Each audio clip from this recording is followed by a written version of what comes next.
This happened a few days back, and if I'm being honest, I'm still pretty shaken about it. I only just thought to post it here, so here goes. On Friday afternoon, I got a call from my friend named Sarah, asking if I wanted to meet her and another friend named Lisa at Dunkin' Donuts, as we hadn't seen one another in a while. Dunkin' is about a 15-minute walk from my house, so I decided I'd hoof it. Besides, the weather was beautiful that day. I got to the donut shop and found where Sarah and Lisa were seated, so I went to join them. As we were chatting, I noticed that my sister Elena was seated at a table in the corner of the room with her friend Jess. For a little context, I'm the older brother in this situation. My sister and her friend are both 18. My sister still lives with my parents, whereas I live alone. I excused myself from the group and went over to Elena and Jess's table. They were seated at a table with 3 seats, so I went to sit down and said hey. They both visibly jumped a little bit, but then looked more relieved than anything to see that it was me. Immediately, Elena whispered to me, "Hey, don't look now, but the guy in the blue shirt, I think he's been following me and Jess." I glanced over and I saw a middle-aged man seated at a table facing away from us. He's passed by our table like 5 times in the last 20 minutes to go to the bathroom, but he walks slower when he passes us, she continued. I told them that they were most likely being paranoid and that there was nothing to worry about, but for their peace of mind, I offered to leave with them so they wouldn't feel as worried. I walked back over to my table and explained the situation to Sarah and Lisa. Both of them laughed it off, assuming that my sister was just being paranoid. When, about a minute later, I saw the man get up from his seat and walk towards the bathroom. My eyes followed him, and sure enough, he walked extremely slow past Elena and Jess. In fact, it was almost comical how obviously slow he became. Both Elena and Jess looked in my direction, and I nodded to show them that I had seen what they were talking about. About 5 minutes later, I went to the restroom myself, and on my way, I passed Elena and Jess and told them I was ready to leave whenever they were. They both agreed that they were ready to leave then. I told them that I was just going to the bathroom and that we could leave after I had done my business. Elena had come in her own car, so she was going to give me a lift back. I went into the toilet stall, did said business, washed my hands, and I was making my way back down the corridor into the main eating area when Elena and Jess rushed into the corridor. I asked them what was up, and they explained that another man had joined the strange creeper guy, and that both men were now pointing and staring at them, so they rightfully felt unsafe. We walked back into the eating area. I put money on our table and explained to Lisa and Sarah that I was taking off, and I would explain what was going on when I got home. We all got into Elena's car and left the creeps still in the eating area of Dunkin'. After a 2-minute drive, we reached my house, and just then, I had remembered that I had been meaning to return something I had borrowed from my mom, so I asked if Elena could drive me to my parents' house, as she was going there anyway. I jumped out the car to get what I needed when my phone rang. It was Elena. She explained that a car had driven past and pulled into a driveway. She said the driver of the vehicle was the creep from the donut shop. I looked out my window, and sure enough, there was a car which didn't belong to the owner of the house, parked in my neighbor's driveway. I got the girls to come into my house, and I locked the door behind them. I instructed Elena to take a photo of the car and its license plate, and I told Jess to call 911, as she gave the operator more information than what I could. Elena took the photos, and we sort of gathered around Jess as she was speaking to the operator. She had finished telling the story, and I heard the operator assure us that the police would be at my house shortly. A few minutes pass, and there was a loud knock at the front door, followed by a loud, booming voice shouting, "It's the police." We all had a collective sigh of relief as I went to open the door. Jess told the operator that the police were here, and she hung up. I was in the process of unlocking the door when I thought to look through the peephole at the top. I peered through, and it wasn't a police officer. It was the same creeper from the donut shop. I froze in fear, and I didn't know what to say, but what came out was, "We didn't call the police." I shouted that through the door while simultaneously relocking it. Elena and Jess were both confused as to why I said this. "We had a call, sir," the man on the other side of the door shouted. I told him that he had the wrong address, and I informed the girls that it was the creep at the door and not an actual cop. Both were shocked and visibly frightened, and I'm not gonna lie, I was too. I was about to tell Jess to call the police again until I heard the sirens. "Sir, you have to let me in," the man shouted again, and this time I didn't answer.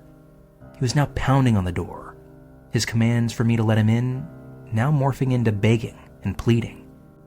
I heard the police car pull up, as well as some commotion outside, and then an actual police officer knocked on the door. I let him in after checking through the peephole once more. 2 police officers had taken the man into custody, while another cop took Elena and Jess into the dining room for some brief questioning. I called my parents and Jess called hers. Both were at my house extremely quickly once we told them what had happened. The man at the door was found with a kitchen knife on his person, as well as other weapons in his car. Who knows what could have happened if I hadn't looked through that peephole first. Both my sister and her friend are fine, but it's safe to say that we were all rattled after it. I'm just glad that I was there when it seems like my sister needed me the most.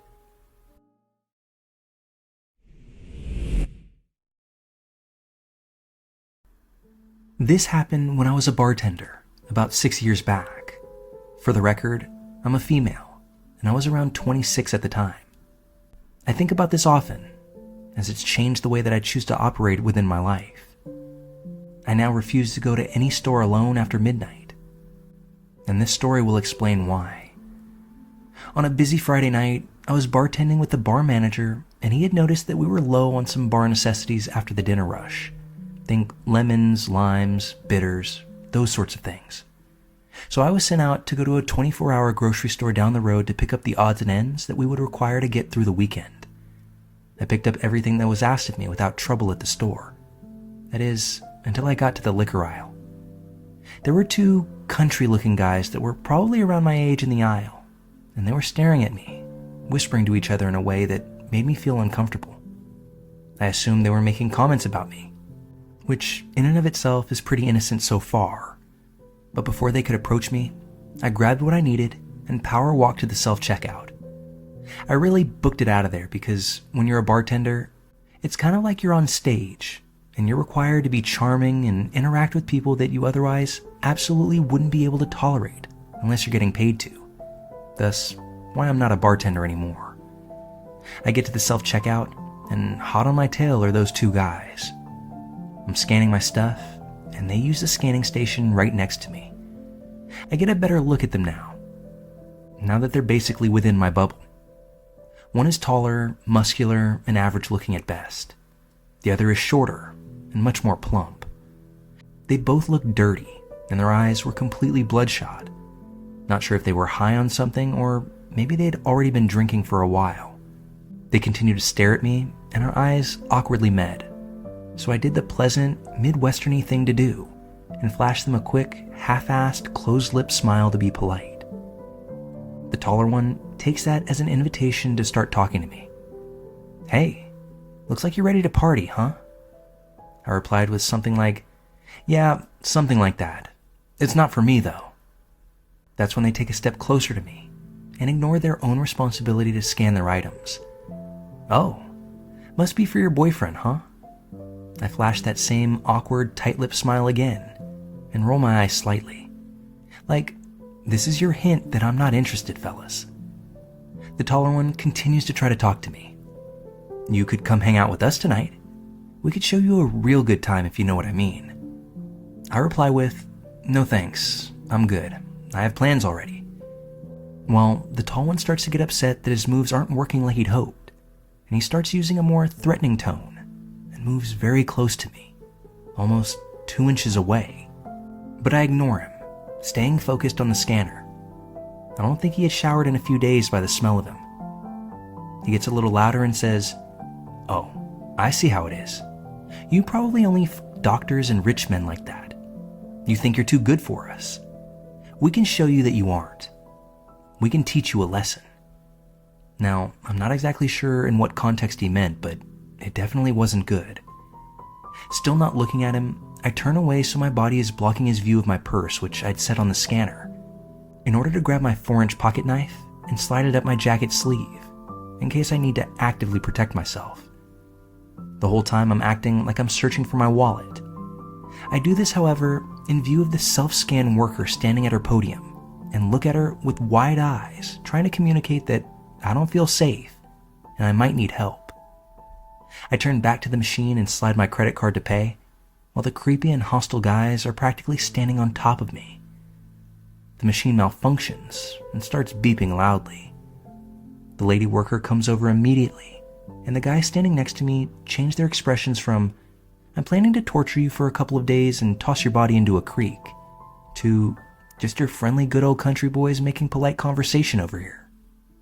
They actually try to act like I knew them and we were friends. That way the worker wouldn't be alerted to their ill intentions. They tried joking with the worker herself, saying I must have been stealing something, and that's why the machine went off. This lady worker was definitely not buying it. She was a tall woman, probably pushing 6 feet herself, with a little muscle on her by the way. I wouldn't mess with her on my best day.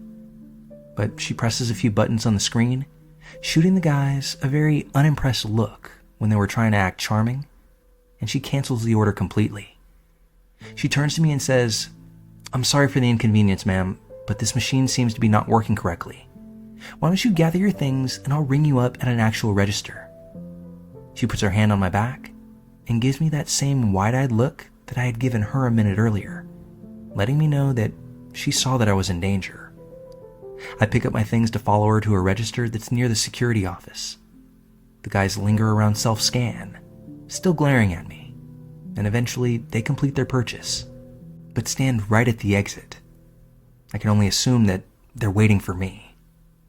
I felt like I would be walking to my death if I made my exit in that moment. The worker keeps a close eye on the guys as she scans my items. As she's scanning, she tells me there really wasn't anything wrong with the machine I was using. It just misread my credit card.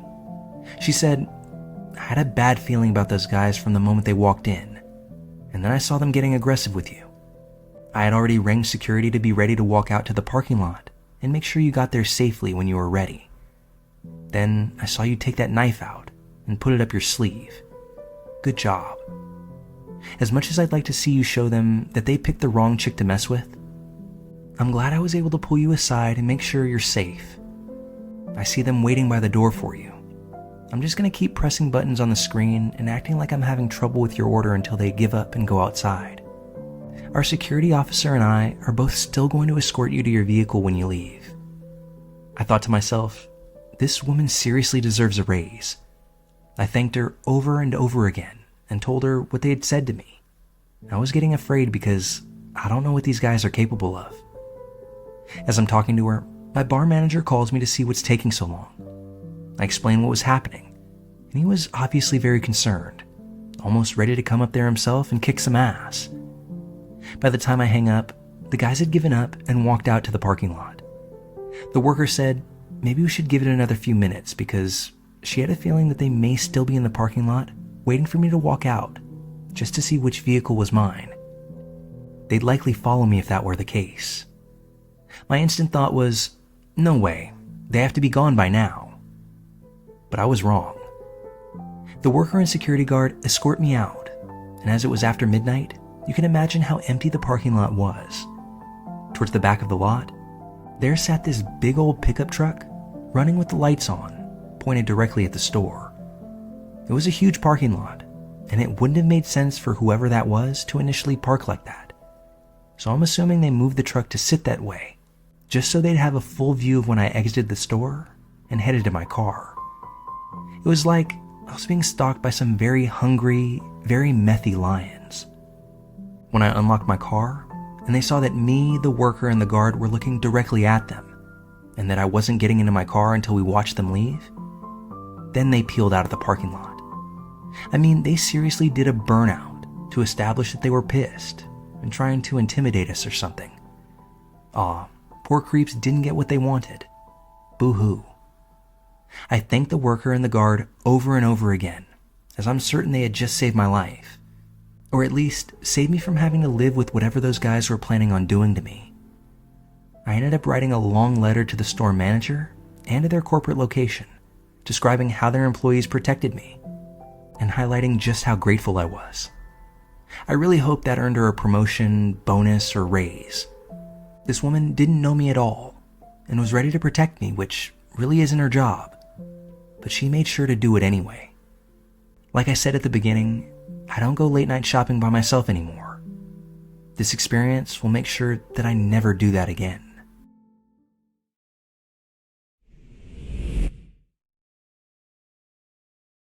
This happened about 2 years back. It was late at night, and I was driving to work, 5 hours on the road ahead of me. Nothing but darkness and the hum of my engine to keep me company. After about 3 hours on the road, exhaustion started creeping in. I pulled into a gas station, grabbed a coffee and some snacks before hitting the road again. But coffee and snacks can only do so much. It wasn't long after that I started fighting to keep my eyes open. The road itself was dead, just an empty stretch of asphalt cutting through an endless pine forest. No other cars, no streetlights beyond the occasional glow of distant road signs. Just me, the darkness, and the occasional thud of bugs smashing against my windshield. I tried playing my music louder. I tried turning the AC all the way up, but it didn't matter, because eventually, my head nodded forward, and I snapped myself back awake, heart slamming against my ribs, realizing that I had almost nearly fallen asleep at the wheel. That was it. I knew that I had to sleep. There was no way I could keep going like this.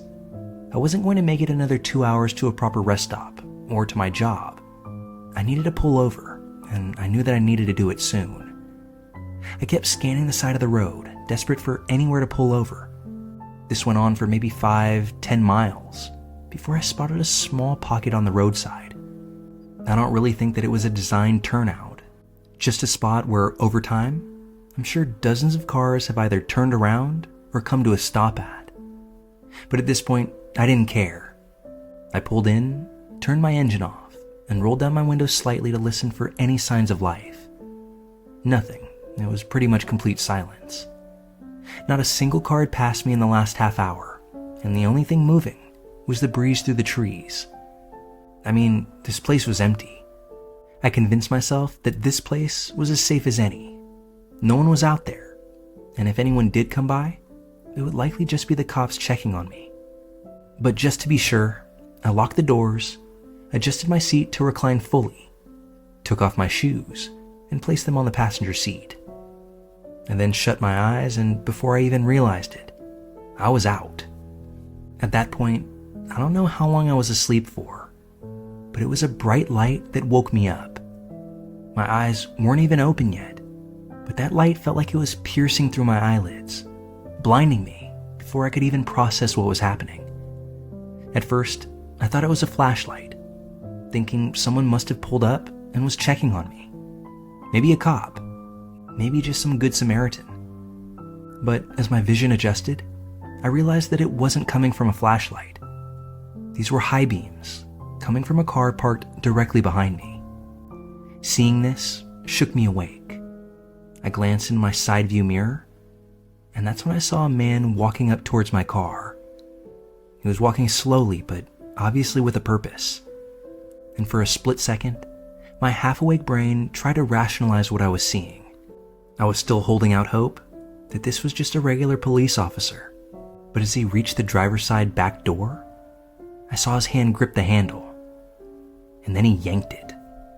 This shot my stomach right up into my mouth. He wasn't knocking. He wasn't trying to get my attention. He was trying to break into my car, and for the moment, I was trapped. My seat was fully reclined, pushed back as far as it could go, which made it impossible for me to reach the pedals. I felt vulnerable lying there, with this man violently yanking on my door handle, trying to force his way inside. My body acted before my brain could even catch up. I slammed my hand down on the car horn, shattering the silence of nature with a deafening blast. That must have startled the guy, because he jumped back from the car and let go of the handle for just a second. And that's all the space I needed. I yanked my seat forward, but not exactly into the proper driving position. I had to pull myself towards the steering wheel. My upper body awkwardly hunched forward, scrambling for the keys in the ignition.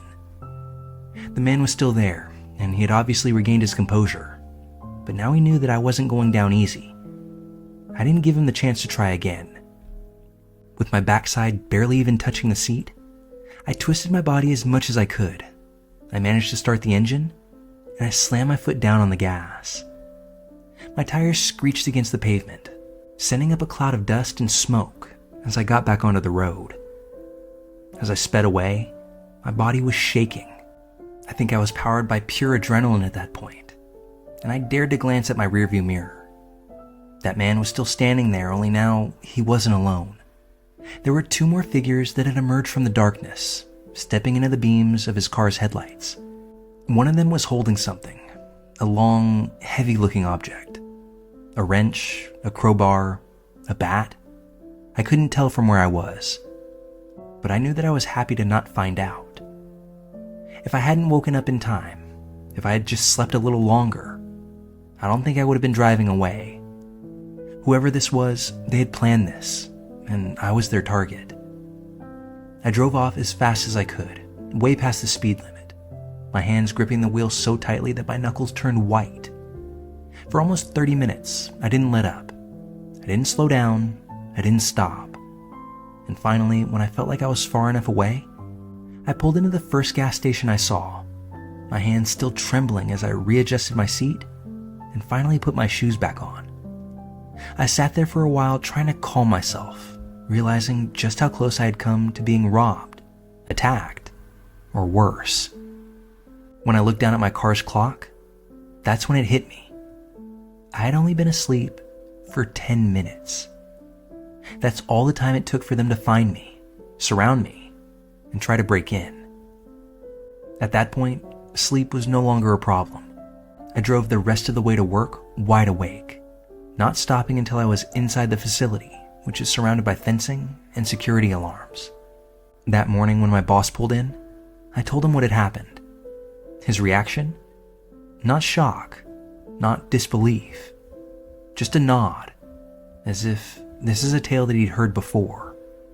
Apparently, this wasn't a random event. The country where I live has a name for these kinds of criminals. We call them road pirates. They target drivers who pull over in remote areas, forcing them out of their cars and stealing everything.